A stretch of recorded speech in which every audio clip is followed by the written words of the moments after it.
Praise the Lord. சங்கீதத்தின் புஸ்தகம் 126 அதிகாரம் 5 வசனம் இப்படியாக சொல்லுகிறது, கண்ணீரோடு விதைக்கிறவர்கள் கம்பீரத்தோடு அறுப்பார்கள். அருமையான தெய்வ ஜனமே, காலங்களாய் வருடங்களாய் probably you have been slogging so much for your family, for your children, so that they can come up well in life. நல்லா அவங்க வரணும்னு நீ எவ்வளவோ உழைச்சி நீ கண்ணீரோட உன்னுடைய உழைப்புகளை நீ விதைச்சிருக்கலாம்.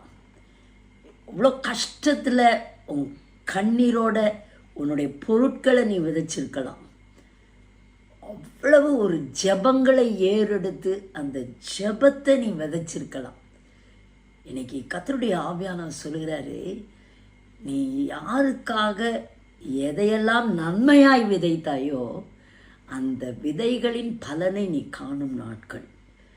இப்போ நீ கண்ணீரோட வந்தல்ல இத்தனை வருஷம், ஆண்டவர் சொல்கிறாரு, இனிமேல் நீ சந்தோஷமாய் களி கூர்ந்து அந்த அறுப்பின் பலனை நீ காண்கிற வருடம் எந்த நேரம் என்று கர்த்தர் சொல்லுகிறார்.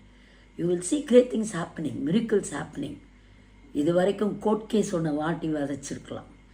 உன்னுடைய புருஷன் மனைவிக்குள் பிரிவினையின் காரியங்கள், பெற்றோர் பிள்ளைகளுக்கு, you have been really going through a phase. But remember today the tears are seen by God.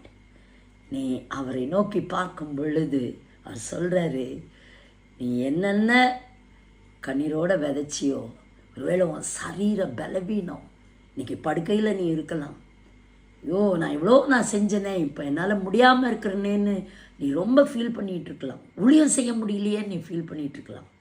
But today the Lord definitely gives you this word. நீ கண்ணீரோடு விதைச்சதை நீ கம்பீரத்தோடு நீ அறுத்துக்கொள்வாய். Be happy and cheerful. This is the prophetic word for you today. God bless you.